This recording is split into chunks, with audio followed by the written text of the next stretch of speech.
All right, we're live. Akame got killed, episode 20. I've really enjoyed it.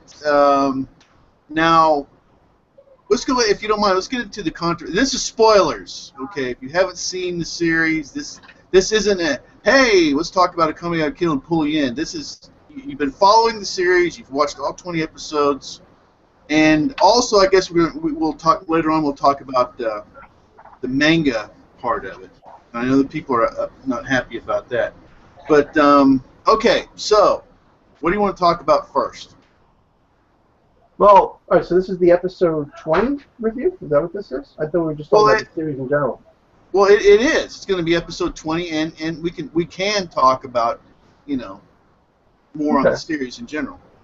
So, all right, real quick overview of the series. It was originally intended to be a harem show with Tatsumi being the only male in a group of female assassins. That's not what we got, though. What we got is, a group of assassins dedicated to fighting for the people, and then a counter group of assassins dedicated to serving the government. That's the show that we got. It started out as a manga and became an anime, and it's really cool. The empire, the capital, is very corrupt. It's very dark, and there's a lot of wicked people, not only like in the government, but even just citizens that do some crazy stuff in the show. And then we have the opposition, which is Night Raid, this group of assassins that are more than likely, they're people that have had tragic pasts with the government. They've had bad things happen to them, and then they devote their lives to.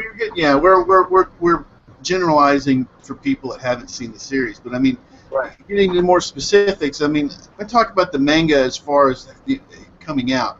I'm sitting there and I'm looking at in 2011, March 31, episode 1 comes out in the manga, right? Chapter 1, and then chapter 2 comes out in September, and then in May of 2012.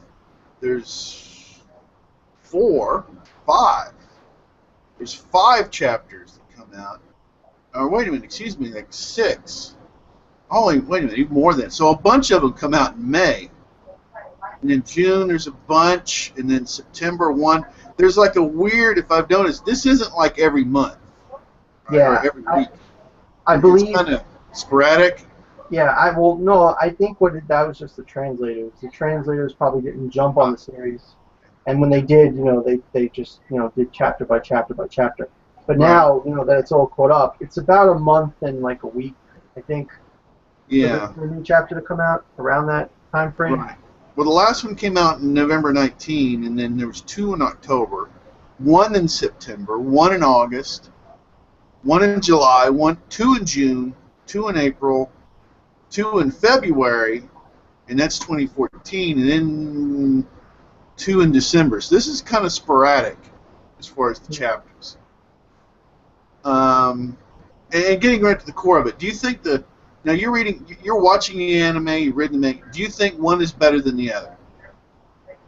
The manga is better because the anime has to. Well, first of all, the anime at the very end deviates from the manga, but before it deviated from the manga was still better because the anime leaves out some background story on the villains and on certain members of Night Raid, and just not a lot, but enough to where you'd be more interested in the characters. Okay. So let me zero in on this, and this is something Sawyer Seven Mage said, and then when I watched the series again before we did this.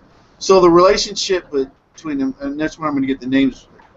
The main male characters, Tatsumi and mine, in the anime, all of a sudden, Leon or whatever is talking about them, being an item or whatever. But I guess they are in the manga, but it isn't shown really in the anime, right? Right. So in the manga, you see exactly what you saw in the anime, but after Tatsumi saves mine, they go on another mission And during that mission, Mine is nudged by, I think it was Agenda and Leone. I think they tell her to get her feelings out. And in that mission, she confesses to Tatsumi, and he don't get it, and she plants a kiss on him in order for him to get it, that she really does like him. And all of that was taken out of the anime, and basically, they just have, oh, Tatsumi and Mine, you guys have been talking a lot together, you must be a couple.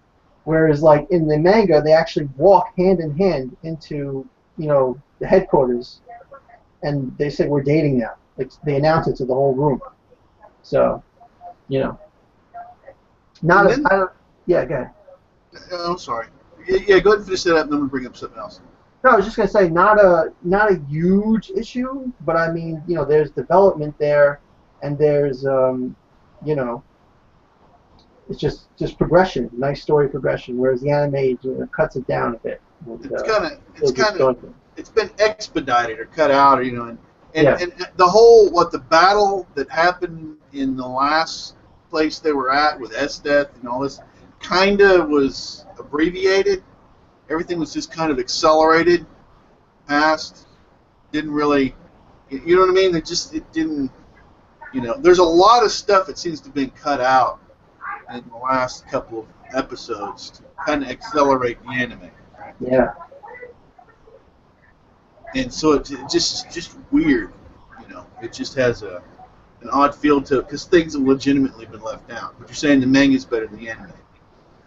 Okay. Yeah. Mm-hmm. Now, how about the death?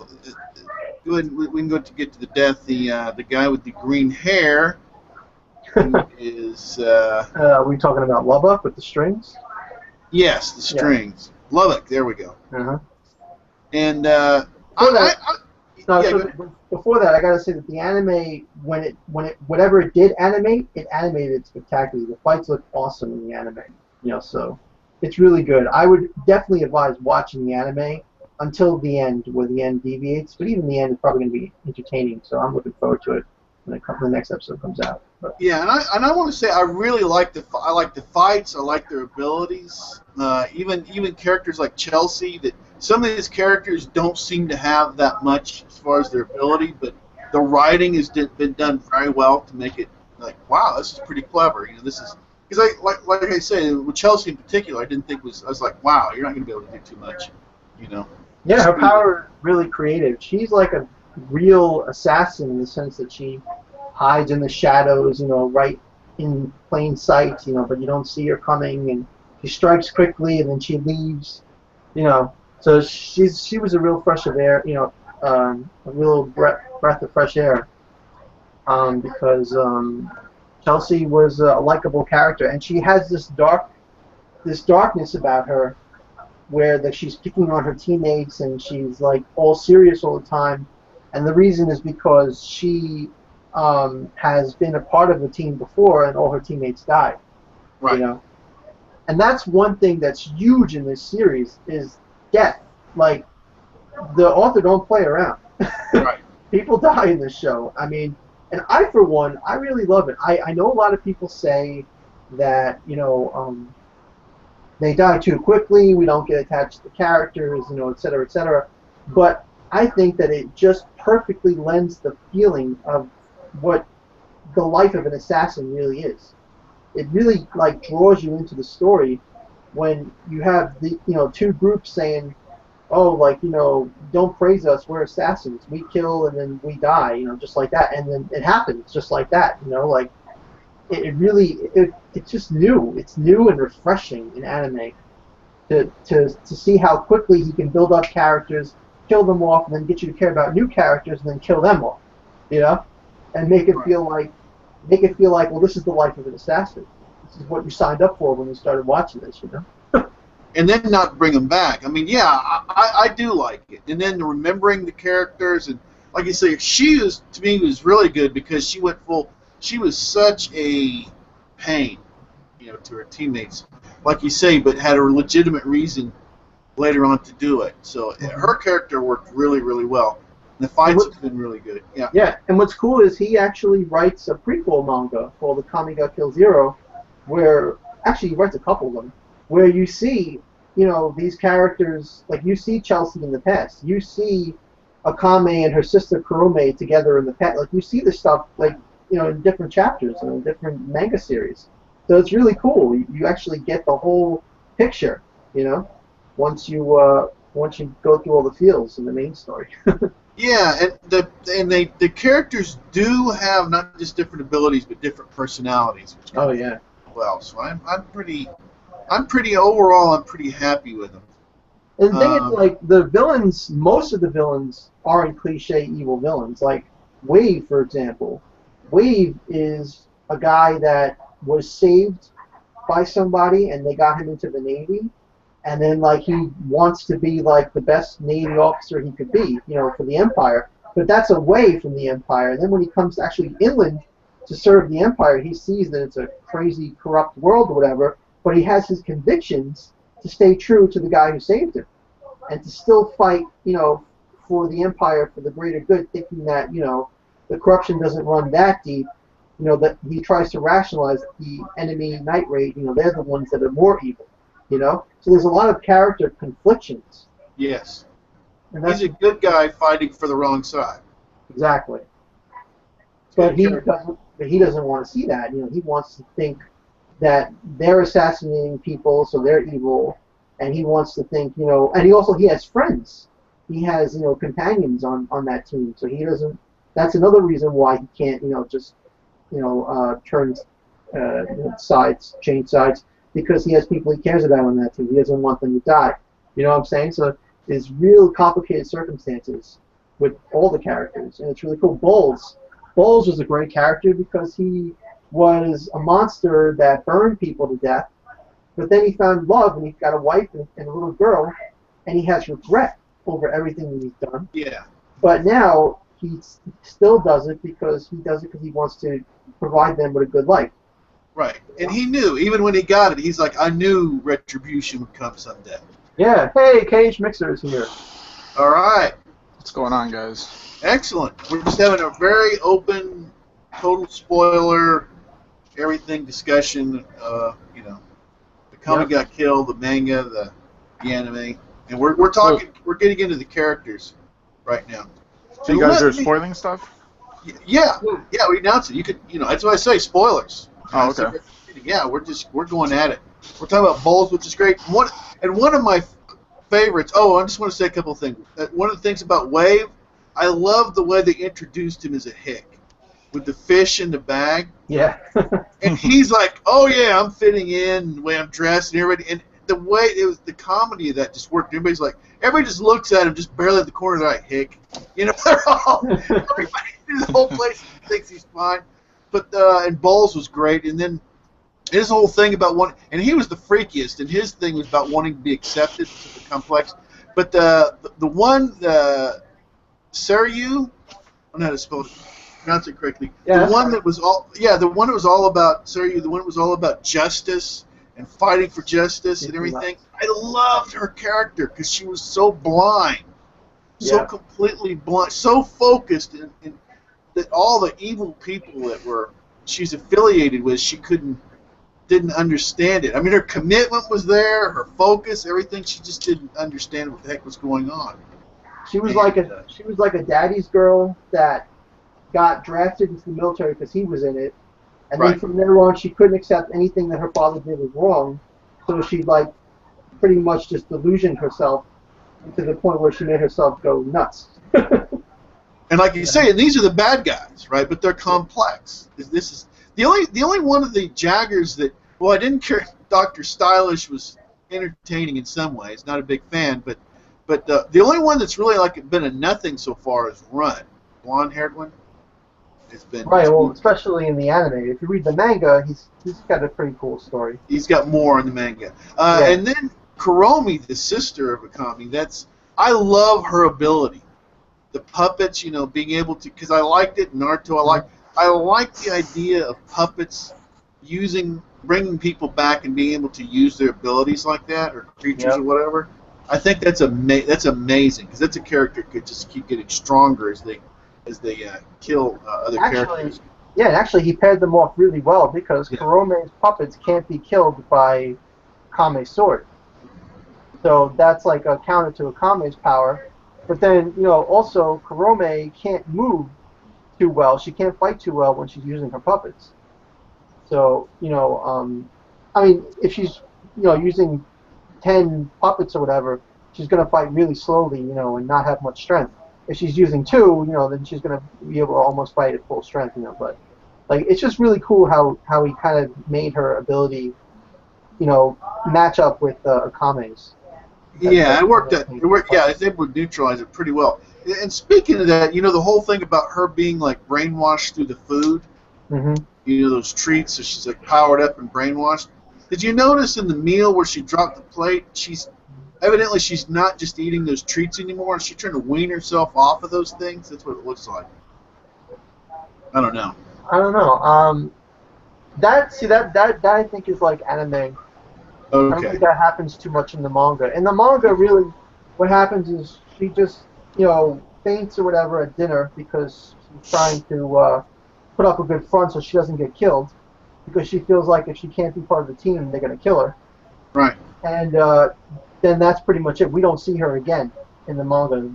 We're up to the whole Tatsumi execution scene, and we haven't seen Kurome at all.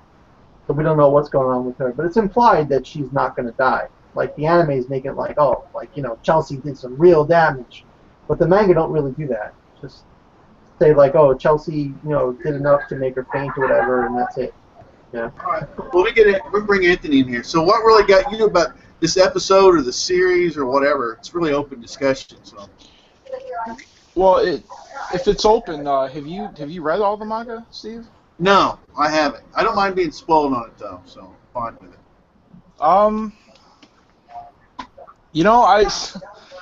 I tried my hardest over the last, what was it? It's been about a week since the episode came out to look at that episode objectively, because I read the manga first, then I watched the anime, and it left a really bad taste in my mouth. I don't like how it was pulled off in the anime, even though I don't know. It's the stuff that was left out. I mean, I've already seen reviewers saying there's a lot of stuff left out. It's not even that. It's they changed the essence of his death. Like, in my opinion, there's two different kinds of deaths in the series. There's the Shelly death, where it's real sudden. There's no warning. It's very brutal. She doesn't really get to see her good, her goodbyes. And then there's the Bulat death, where it's, he goes out like a champ. He gets to say his goodbyes. He has kind of like a little scene, and like it's almost they give his character like a chance to have like a send off. Right. And in the manga, Lubbock had like a Shelly death. It was very sudden. There wasn't any fighting really. He did get his moments before he died, but it was more of like a very sudden thing that he was just kind of like stolen from the audience. And in the anime, they changed it to like a Bulat death, where he has his flashy exit, and he has his little thing where he's falling in the sky, and he gets to have his little flashback and stuff, and it's cool. There was a flashback in the manga too, though. He was thinking of Magenta when he was dying in the manga. Yeah, I'm aware of that. It's just that it was more. Well, obviously it could just be because it's in motion and it's an anime, but it felt more drawn out in the anime. Oh yeah, I mean, but I don't know. And then plus, I think they completely screwed over Shura's character. Like, he was way more of a beast in the manga. Oh yeah. They built him up in the anime. Okay, in the anime, he gets the same build up, but he doesn't get the same payoff.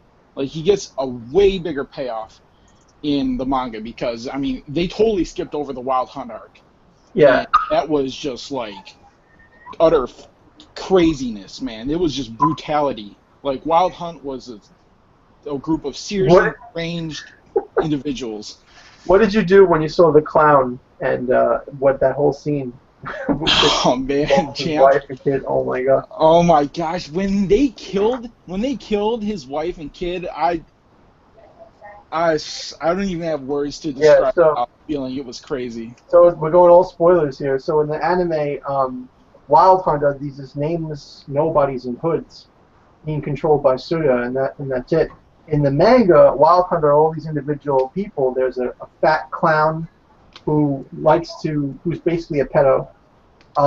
There's a pop idol whose voice is like a lethal weapon. What else is there? Oh God, I forget all of them. There's that one guy, Sword, who he feeds his sword by killing people. Right. He's the one who killed Lubbock. Right. Yeah. Right. There's there's a couple girls. It's almost like a replacement for it's like Wild Hunt is a replacement for the Jaegers, because at that point in the manga, I think the only remaining people are Wave and Chrome, and Run for a little bit, but he gets. Yeah.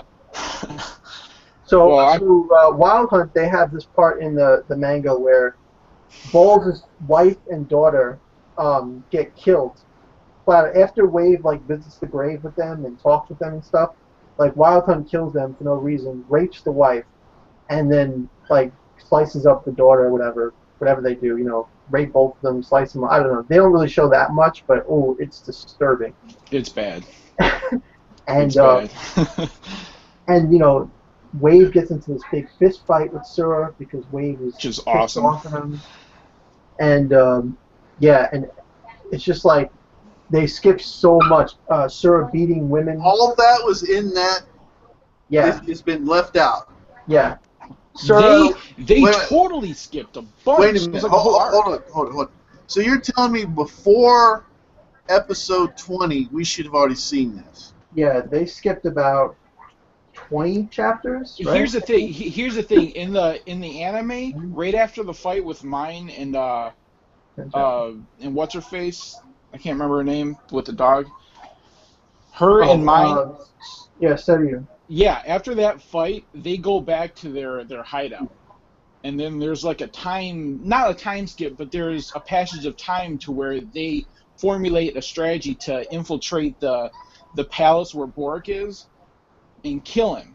So right in the anime, they lead right from that fight into the whole Borg stuff. And then once the Borg stuff starts happening, that's all fucked up too, because it happens differently in the anime, and they skip the huge fight with Esdeath, and like she's pretty much fighting all of Night Raid by herself. Yeah, you have Tatsumi hiding in Curcio, trying to wait for an opportunity to assassinate the guy. You have Akame going at Esdeath, Akame doesn't come till later. You have Leone trying to attack Esdeath. You have Magenda using Susano. Oh, and then the part where Leone just gets like sliced up 10 different ways by Esdeath. It's disgusting. Freezes time. She freezes time with her new special ability, and pretty much is about to kill everybody until Susano uses his special ability to protect everybody, and like pretty much costs his life to save everyone. And Akame gets the kill in. She like Esdeath is so distracted by everybody else that Akame just slides in there and slices the guy and kills him. In the Susanoo anime, dies. in the anime, Esdeath isn't even there. She's like, "Where'd he go?" He just walks it's retarded. out of the room and gets killed. I don't know what they were thinking. Like, why would you do that? Why would you deviate that far? I can see maybe little tiny things here and there, but they just like went way off in the left field, and it's just like, I just don't even care anymore about it. I'm gonna watch it just because it's there, but I'm not gonna be like, oh man, Kami got killed, like I used to be. Yeah. You know? And we got Lubbock. He ends up getting captured. Wait a minute. Before we go on, I really want to stick on this. How much now? NW Order, you've already said that you prefer. And I'm seeing more. Why the manga over the anime? And Anthony, I'm assuming you're preferring the manga over the anime too, right? Up until a certain point. If you would have told me like the first 18 episodes, I would have said the anime. But once they started deviating, because I thought before that it was a really faithful adaptation. And it really was. They were doing the source material really good, and it's once they deviated from that I moved over to the manga, and I felt that the manga was better. So it's not really. I don't really think it's a matter of the anime being worse. It's just they didn't follow the source. So material. when they cut out a big chunk of it, and now afterward, because just like I was saying, even little things now don't make as much sense because we haven't seen it. Right? Because it left it out. Yeah. Okay. Now, why did they do that? They do that because they're trying to squeeze they're trying to finish this all up by episode 25 or Well, something. I think NWO's got more info on that than I do. Well, from what I understand, the sales are really bad for the show, and they're never going to be able to catch up to the manga. So I guess they figured the show is going to be canned indefinitely, so they might as well just finish it off and do the best that they can, I guess. Wow. Yeah. And Which I mean, is really upsetting that the show. No, I'm just saying it's really upsetting that the show isn't selling well in Japan. Like, come on, are you serious, people? That anime was amazing. Like, is it just the viewership's not good for it? yeah, and DVD, Blu-ray sales, all that crap too. I guess it's not selling well. Wait, how is it being even sold if it's coming out right now? Well, is it? Well, wait a minute. Can I say something? From my understanding, they pretty much Maybe, give yeah. they give the anime to they pretty much give the anime, and from what I understand, even like pay actually money to have these things aired, where they make their money is like you say from the DVDs, but from toys and figurines and stuff. Right? That's where they seem to make most of their money. That's what Yeah, you can't do that with this show. This is not a children's show, so you really can't make much toys out of it. You can make figures, Yeah, I mean, you're right, Anthony. Like, how are they releasing it on? You're probably right. Maybe I'm confused, and maybe it's more towards the manga sales that I'm thinking of. Manga sales doing really badly. I don't know, which is a shame. And probably just the viewership is really bad too. I bet, because I heard that that it was selling poorly, so that must be what it relates to. Well, and this another thing, just another side note of this is it was like you say, it was like you said earlier before Anthony got here. It was supposed to be a harem, right? Yeah. And that to me is like it's set up like it, but it isn't. It is really that's another thing. Overall, from what I've seen, look, the action is amazing. The characters are great, and as we were talking about, some of the specific characters are really, really good. The abilities and all that. But overall, even before this, it doesn't seem to be that. I mean, I have to watch the way I say this because this is. I just don't want to be misunderstood. I think the individual parts in this, some of these are amazing, just absolute gems, diamonds. You know what I mean? But the whole to me is not as great. I don't know if that makes any sense to you. A lot of people really love Kill la Kill for the Akame ga Kill for the characters. Like, for example, Esdeath. People just love Esdeath because she's this psychotic woman who is super strong and evil to the core. People just love her character, and that's one of the reasons why Akame ga Kill is so popular. But all the characters really, they all have a story. Like Run, like you were saying, Run, you don't know much about him from the anime. In the manga, Run was a former teacher, and that clown Champ or whatever, he raped and killed all his students. And so Run pulled a Suzaku, and Suzaku is from Code Geass, if you don't know what I'm talking about. But Run basically had the idea to join the Empire and change it from within. Right. So he started sleeping around with women and getting like with nobles or whatever, and he gained nobility and he gained prestige or whatever enough to the point where he could get into the army, and then he got into Esdeath's private unit or whatever, and he basically his whole reason for being a villain is so that he can change the Empire from inside and make it a better place.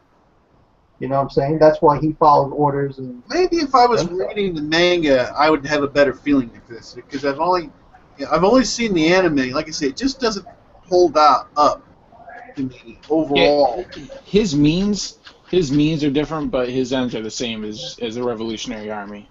Right. Yeah. Like he wants to accomplish the same thing. He's just going about it a way different way. Like even in the anime, they kind of hint to that where they show that part where he says something, I don't know verbatim, but he says something along the lines about that Esdeath is so I don't know what the word's attractive or what, but that it almost makes him forget his mission or something. He says that earlier on in the anime, and that's a hint to what goes on in the manga that they totally skip over.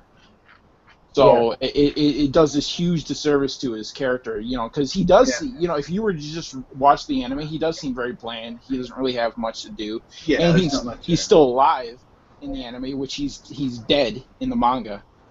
So, because during that fight, he ends up like he goes to like death's door. He's about to die, and Chrome's like twisted sense of like of reality makes her kill him in order to keep him by her side. So she turns him into her puppet. Right. So what happens is that Wild Hunt is going around town slaughtering people, raping people, things like that, and Run knows that Champ is the one that did that to his students. So Run plans to attack them, and Kurome supports him. So Run miscalculates, and he gets fatally injured to the point where he's about to die.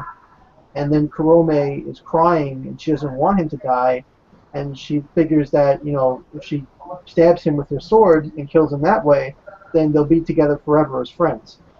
That's how she sees things. And as Run is dying, he's like pitying her. He's like, wow, like how the world really screwed you up for you to think that way, like as he's dying. It's really powerful.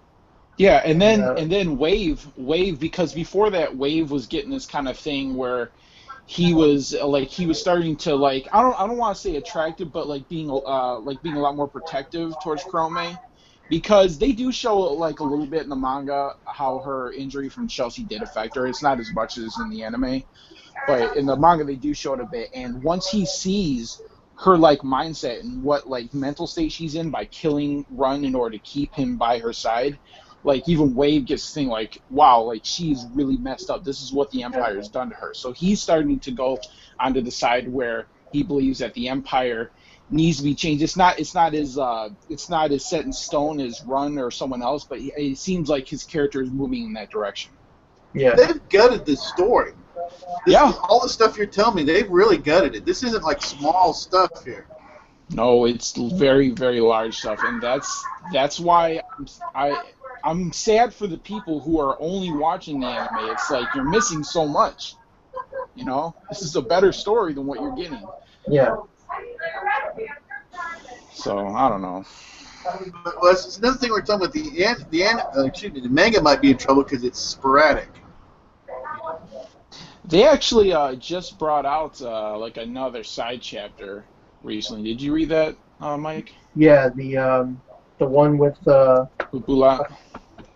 Oh yeah, yeah, with the master, yeah. Mm-hmm. Yeah, that was pretty good, and I actually also finished. I finished the Zero side story, and well, it's not over, but I'm caught up with it, right. And that really does some good stuff too. It really fleshes out Akame and Chrome's backstory. It's a lot more. It's done by a different artist, I believe, and it's a lot more fan servicey, which is kind of weird because I mean there are some fan servicey parts in the main manga, but in the side one, Zero, it's just like it's pretty in your face. That doesn't mean that the tone is that much different, but it's still a lot more so than the main story, which is a little distracting, but get over it,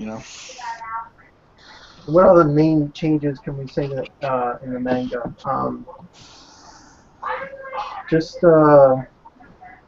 I think we covered all of them. Esdeath, like in the anime, Esdeath is basically, just sees Tatsumi, like, she comes back in episode 20 and she's like, I'll handle Tatsumi's execution. But in the manga, Esdeath actually hears Tatsumi's voice while she's fighting Night Raid. And she figures it out that it must be Tatsumi. And Tatsumi and Lubbock break into the palace, where actually Tatsumi and Lubbock are scouting out the Imperial capital, whatever, and Surya teleports them both into the castle courtyard, and they both get captured. And Lubbock gets tortured, really badly tortured. His balls get crushed. It's really bad. Surya just has a field day torturing him, but actually Lubbock pretends. He pretends to break down. Who's torturing him? Yeah, Surya, right, sure.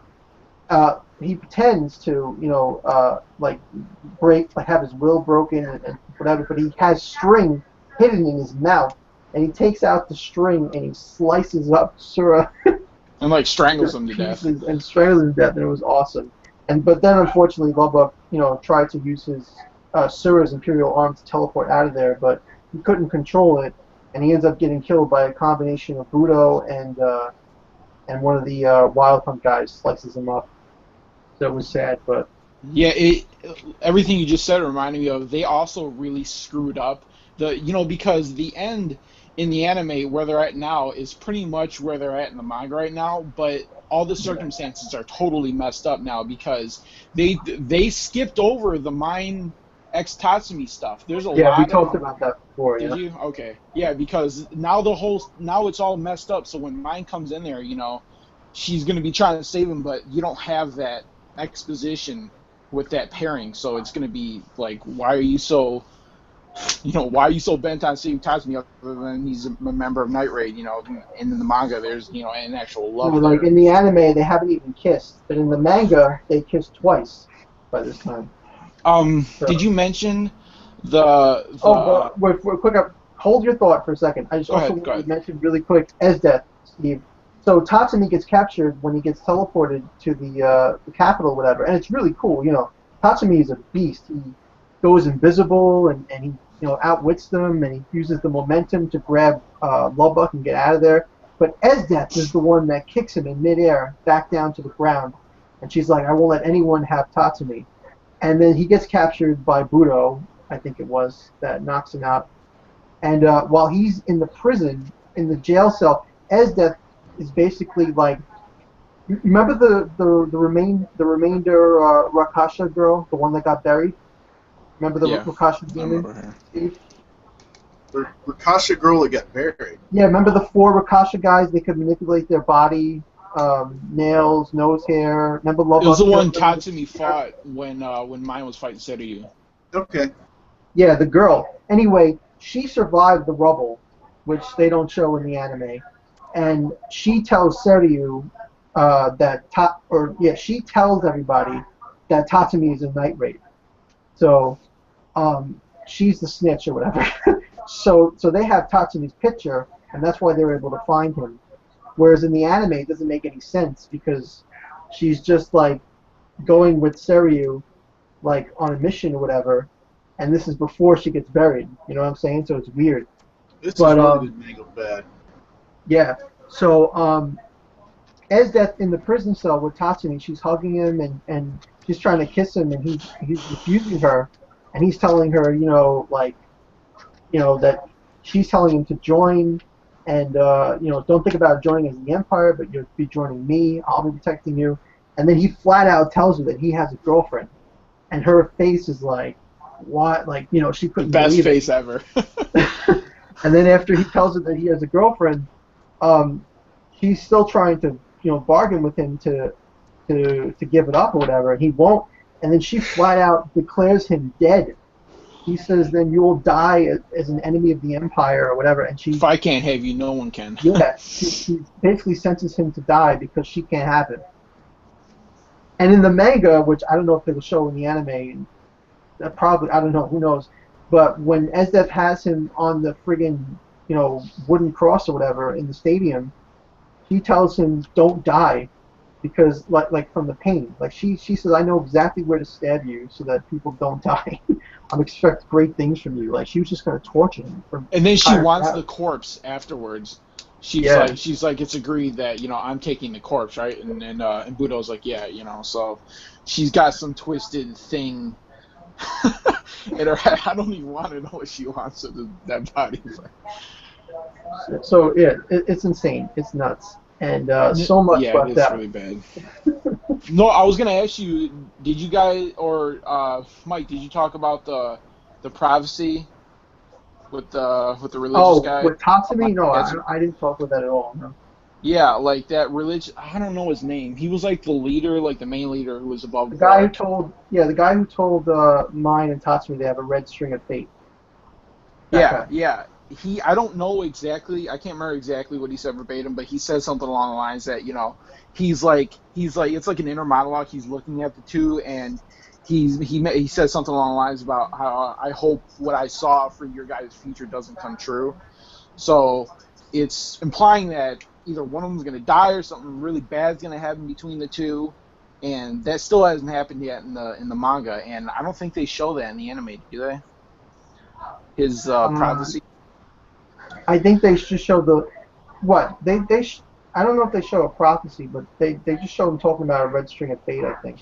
Yeah, it was after that. Yeah. He says something in his head that his thing of prophecy went off when he first seen him, and that he hopes that what he saw doesn't come true. I don't know exactly what chapter or what the words were, but he says Yeah, something along those lines. I think it's totally different in the anime where he's basically like, "Oh, you guys are gonna meant to be together, and like, it's gonna be a good thing, like pretty much." You Yeah, know? and they don't mention that. That's another thing they just screw up in, in the anime. It's just like they just like they just took a machete to it and just started hacking away at it, and then we're left with what we have now.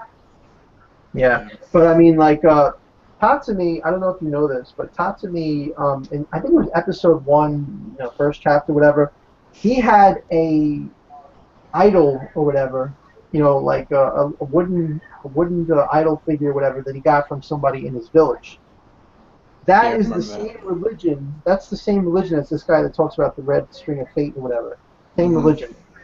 So the the popular theory is that Tatsumi is going to like have some kind of like relation to this religion or whatever in terms of like power up or something. That he's going to become like even beastlier. Didn't it Based save his on life too? Like, isn't that where Akame like stabbed him and it broke the yeah idol? yeah So it yeah. saved his life too. So he's kind of indebted to it. Yeah, Even though. so it's pretty awesome. Lots of story left out, lots of character development that was left out from the anime. But again, I advise people to watch the anime before reading the manga because not only will you appreciate the manga more, but the anime does the fights better. Like the ones that are animated, much better watching animated than seeing it in the manga. And you might actually enjoy the anime more without the manga behind you once it starts deviating. Because now I'm having trouble staying excited for the anime because I know about the manga. So it may be better to, like, if you haven't watched it yet and maybe you're waiting for the show to end, maybe wait till it ends, marathon it, then go into the manga, because then you'll have that behind you. So Well, I'm excited about the anime because now I don't know what's going to happen. It's going to be a whole new original ending, and that's great because now we'll get two endings. Maybe the anime ending will be a really happy ending. Maybe we'll get the super depressing version of the manga. We I can get the under, happy ending in the anime. I don't know. I understand that viewpoint, but the only reason why I'm not excited now is because it'd be okay if they at least kind of maybe stitch things together well, and maybe they deviated in a way that made sense, but it doesn't even make sense now. Like, I think the most jarring thing about the deviation was not it wasn't the last episode, but the episode before that with the Mine and Seiryu stuff. Right at the end of the episode, you see an agenda like taunting Yeah, that was as retarded. and then then the next episode happens and they just like forget that ever happened. Like, you don't see the result of it, you don't see any kind of fight, you just see nothing. It's just like a skip. They don't even mention it, and it's like Yeah, it's just like Nagena's sitting in the shadows, like, "Hey, Esdeath, I beat you." Esdeath looking down on the floor, like, "Damn you, Agenda." Next episode, what? yeah, then it's like it never happened, and it's like, why Especially how bloodthirsty Esdeath is. Like the minute she would hear that voice, she would like scour the room for her, and Oh, she would she would have like destroyed me tear any the day. tear the building down. You know what I'm saying? Like, to find her. So it really doesn't make any sense whatsoever how Nintendo could get away after saying that. Like, if you're gonna do an anime original ending, like, show that did it good and did it right was Claymore. Like, the very end of that was all original. Like the fight with Priscilla Uh-huh. and Claire, that didn't happen in the manga, and it made like it almost to the point where I didn't notice it. Like, because even before I started reading the manga, I could tell that it seemed like it was kind of like speeding up and maybe getting a little rushed. So I figured maybe they were skipping a few things, or maybe just speeding up the pace. But I didn't think it was as bad as it was till I went into the manga. I'm like, whoa, they just like Yeah. erased like massive chunks. So, you know. So, who's everybody's favorite character? Jeez, man, that's a hard question, man. Well, on the bad side, well, actually, like I was saying before, the Jaegers, I really, as far as interesting, Saryu is just really interesting. Her and the dog and everything, and her whole, being the good one and defeating, wanting to defeat evil. Like I said, Kurome is interesting to me. Plus, like I say, her abilities, because literally, as she defeats people, she can turn them into puppets and use them. So I really do. Wave is a character. I guess I would probably like Wave. I like Wave. I'd probably like Wave a ton more if I'd read the stuff you were talking about. Yeah, Wave is like the Tatsumi of the Jaegers, basically. His fist fight with Shura was just nothing short of epic, and not even just because it was a cool fight in and of itself, but they didn't use their Tegu. It was just a brawl. Yeah, it was a fist fight in the palace because Budo was like, I won't allow you guys to fight and kill each other. Because Budo is like, this knight that's basically dedicated to, the Empire or whatever. He wants to make sure that all the forces are on the same page. So he's like, you guys can't fight or, kill each other, but I'll let you fist fight. And that's it. The winner is the winner. So they and then Budo, I'm sure you guys may have mentioned this before I came in, but he's got like a whole back agenda too, where he's like, I don't know if it's mentioned in the anime, but at one point in the anime or in the manga, he says something along the lines that once, or I think it was Tatsumi when he's up on the cross, he says, aren't you seeing what the Prime Minister is doing? Aren't you aware of this? Mm-hmm. And then Budo's like, yeah, I'm aware of it and stuff. And once the whole Revolutionary Army is crushed, I'll deal with the Prime Minister accordingly. And then Esdeath has like an inner monologue, well, then I'll be your opponent and stuff. And so he's got, I don't know how far his desire to change goes, but he's not all there entirely with the Prime Minister's, his mantra and his way of, governing the empire. So yeah, I believe that he thinks that all the chaos with the Revolutionary Army and everything is solely the Prime Minister's fault. So he's holding the Prime Minister accountable for all the crap that's going down on the empire. So in his mind, he's a soldier. He'll handle all the external threats to the empire, but then once they're taken care of, he's going to reform, the Prime Minister. He's going to kill him or get him out of power or whatever he's going to do, because he, in his mind, firmly believes that the Prime Minister is screwed up, and he feels like the empire. He wants to preserve the empire and make it the best place it can be, and if that means getting rid of the Prime Minister, killing the Prime Minister, then so be it. But Esdeath don't even care. Esdeath, you would think Esdeath would be like, oh, cool, like I could still serve the empire and then be on the side Tatsumi's on. No. She'll kill him once he turns, once he decides to get rid of the Prime Minister. Like, Esdeath wants to serve the Prime Minister. He's the most evil, corrupt, psycho man, like, ever. Well, the Prime Minister, in her eyes, is a means for her to do battle. That's what she wants. She wants to kill, she wants to torture, she wants to do all this. If he's in power, she gets to do that, Yeah. And that's why that, she's, I wouldn't say she's like a, swore fealty to him or anything, but she's firmly on his side. Let's put it that way. Yeah, it's just because he serves her interests. So yeah. Well, let me say something here. Just the question you asked you, favorite characters and all this. What I've noticed is, and I guess this is part of the issue I have with the series, is I actually ended up liking the Jaegers better than I do Night Raid. Who's your favorite Night Raid character? I would have to say Lubba. Okay. My favorite. Anthony? I don't know. I think my knee-jerk reaction is Bulat, but he died so fast that we didn't get to see much of him. But I would say I have the same thing to say, but it's Chelsea. I actually really ended up I did a 180 on her. Really, well, I didn't have any choice. It was really fast, I'm like, who is this, B word, and her whole attitude and all that. But as we were talking, it made sense why she was trying to toughen up her people because she lost her whole group, so she's wanting people to get toughened up so they don't die. And then they had to be creative with her ability, and as NWO already said before, she's a real assassin. It's her main thing is cloak and it's poison and deception, right? Yep. So and really good character. her backstory is explored in the Zero side story. Like when she mentions about how she was the only survivor of her last group, they're actually in that right now. Like they're showing her in her old group in the Zero side story. Mm-hmm. And so we're supposedly, or I'm guessing we're going to end up seeing, the circumstances that led to all of her team getting slaughtered. So and you want to if know you're really kind of interested in crazy her, thing I'd about go it, read it, The crazy thing about it too is Akame is the one that slaughters the whole team.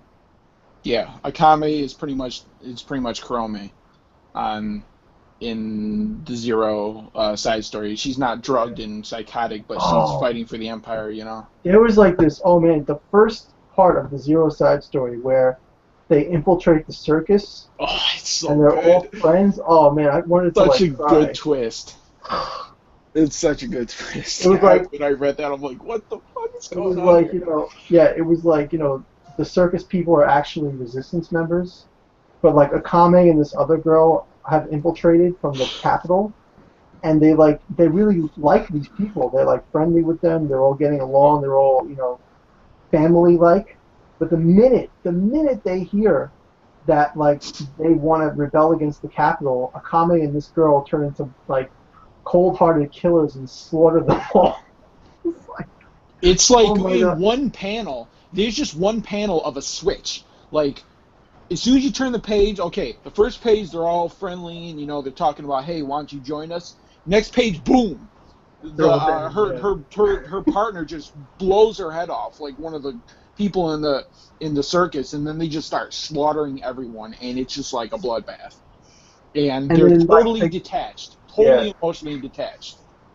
And they're like, we're sorry, we didn't want to kill you, but you serve evil, so we have to kill. Like, it's like, what? Like, the brainwashing. Then they go back to the guy that controls their unit, like this adult, and he pats them on the head like good little girls, like, oh, good job. They're like covered with blood all over their faces and just patting them on the head, like, and they all call him father. So he's got this like fatherly brainwashing thing going on. Like all of them like are his children, and if they he's all lovey-dovey and stuff, not so much in a sexual manner but in a fatherly manner. And as soon as like say if they were to like fail their mission, he's just gonna kill them or he's gonna off them. It's that that zero tolerance of failure. Like there's at one point where on their first mission, there's a girl who she fails to assassinate her target, and she gets injured in such a way that she can't do her job anymore. And when she's like in the hospital, her group leader, who she thinks of as her father, she's like, oh, I'll do better next time. And he's like, well, we have no use for you now. So he stabs like a needle into her neck and like shoots some drug into her, and it makes her go into this seizure. And she like, it's really graphic because they show like she just like oozing liquid from every orifice of her body and dies. And he's like, I'll at least give you a peaceful death since you serve the Empire. And then it just ends. Just like when I seen that panel, I was like, oh my gosh, it was disgusting. Like it made me sick. Not even just like in the visuals, but just the idea of it. This girl, she's a kid, and she's just trying to please this psycho person, and he just offs her. Father figure. Yeah, it's horrible. It's really, really bad, and it just shows you like how morally bankrupt the Empire is. Yeah. But not just the Empire, the characters too. Like the new Bulat side story, he like loved his sensei, a really kind master that like was a good person. Now his sensei, like as an old man, is going around with a bunch of old people slaughtering people, and like he finds out and tries to put a stop to it. And the teacher basically said like peace was boring, like he's a warrior and he wants to kill, and like it drove him to like madness. And it's just crazy how the manga brings out the darkness of these characters, Yeah, there's like a real true depravity in all these characters, and he was, for all intents and purposes, that master. He was a good dude. You know, he trained the Bulat. I mean, he worked for the Empire, but you know, other than that, he seemed like a pretty good guy. He like Bulat kind of considered him like, you know, my master is what made me the guy I am today. You know, when they first come across him, he's, you know, just this old man just chilling, and then it's not even that peace was born. It's that his retirement, he felt like he was useless, that he wasn't living anymore, and he found out that once, like, I think it was like he was attacked or something, and then he kills the bandits, and then he realized that when he was killing, that was the only time he truly felt alive. So he's just like, okay, since that's the only time I feel happy and alive, I'm just gonna go kill people. He turns into a psycho serial killer with his crazy sword, you know. Yeah. I love the idea, and I loved it in Hunter x Hunter, the idea that just being bored or needing excitement is enough, you know, to motivate somebody, you know. And I think I think it connects to us, because why are we reading this stuff? To be entertained. So I think as readers, it was something I would have never thought of. But I'm like, yeah, it makes sense. Well, it's because it's fun. That's why I'm off doing these adventures. That's why I'm doing this crazy shit, you know. Yeah, it satisfies maybe some part of us that we don't want to admit that we all have, right. You know. Yeah. And this is the only way for humans to get that. Well, you know, at least most of us. There are people who actually want to go live it, and those are the, you know, those are the Gacy's of the world and stuff. So. Whoa, that's whole other levels. But, yeah, that's all I'm saying. Those are the people who can't separate reality from fantasy, you know. But don't know how to rein back their carnal desires. How you doing? How you doing? Life in the booth? He's muted on my screen. Yeah, I think he's just listening. I know, just saying hello anyhow. So. Well, I'm doing all right. All right, good to hear. All right. Well, anyway, I want to close this up in the next 10 minutes or so. So. Yeah. So, what was your favorite character, Anthony? Overall, my favorite character? Well, I would go each thing. I mean, who was your favorite Jaeger? My favorite Jaeger is by far Wave, and the reason why that is just because I feel like he has the most potential for growth to change. And, you know, the other characters were, I mean, I like Seiryu because, you know, of her justice thing, but she was very one-dimensional. Yeah. She had this mantra, and she stuck to it. And that made her interesting, but it also made her very, well, one-dimensional. So yeah, I love both of them. Well, Wave is just, but both those characters are really good people that are just, in one sense, they've been blind, and the other one hasn't seen it yet. Those are both. I mean, that's what I love about it. That's complex. You have people that are really good characters doing evil. You know. Yeah. And it's almost like it's almost just because he's ignorant of it, you know. Because essentially, if Tatsumi wasn't picked up by that family in the first episode, he would have been Wave. Wave is what Tatsumi should have been without Night Raid's involvement. Yeah. So that's what makes him so interesting, because he's like a mirror for Tatsumi. You know, he's the same person, but he's just in a bad situation. He's on a different side, and now I don't even think he'd be able to just switch sides at the drop of a hat, because being in the Jaegers made him get attached to all the people that were with him. I mean, of course, most of them are dead now. Yeah. But, you know, Kurome, who's still alive, he understands that she's psychotic, but he has this kind of, like, thing that he wants to protect her still, because, I don't know why, just because maybe when you fight with people, you know, maybe you get some attachment, you know, and he protected her in that one part where Susanoo went to, where he blocked Susanoo's attack and he got knocked back. And then there was, I don't know if we mentioned it, but apart from the fist fight with Shura, he had a fight. God, who was it?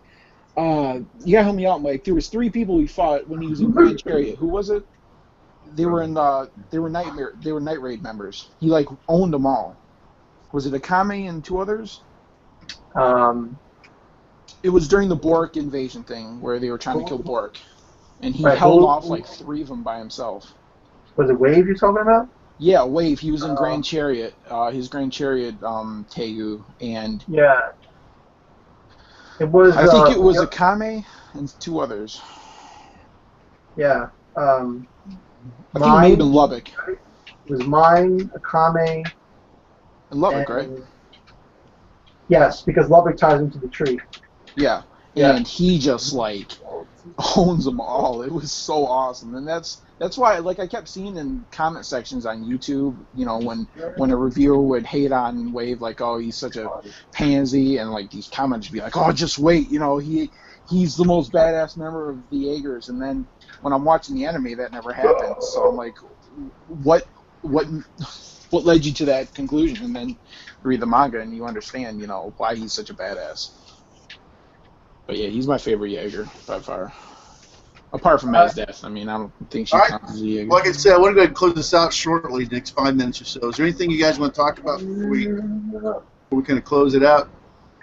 I would say my favorite Jaeger would probably be Kurome, just because she's insane with her powers with the puppets, and she's a real deadly killer, and she's also like this, you know, sweet, naive girl to like her teammates. So it's kind of a nice, you know, dynamic that she's got going on there. I don't like Esdeath because Esdeath to me is too evil. I can't support someone that's so evil. That's just how it is. People love her because, like, you know, of her sexiness or because of her powers and her cruelty or whatever, and probably because they wanted to end up with Tatsumi. But like, I can't get behind her. She's sadistic, psychotic. She's sadistic, psychotic, and I just I can't support that. So I like her because she's a good villain. That's why I like her. I mean, it's really easy to screw up a villain and to make him not good and make him not compelling, and that's why I appreciate good villains more than you know, a good protagonist, because it's so easy to mess up the antagonist side of a story. But Steve, are you gonna go back and read the manga?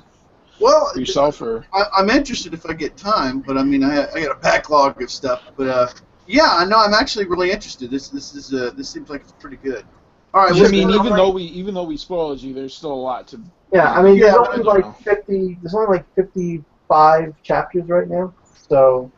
I mean, you know, it's not that much to catch up on. It says 53.6, whatever that means. They have 3 different 51s or 53s.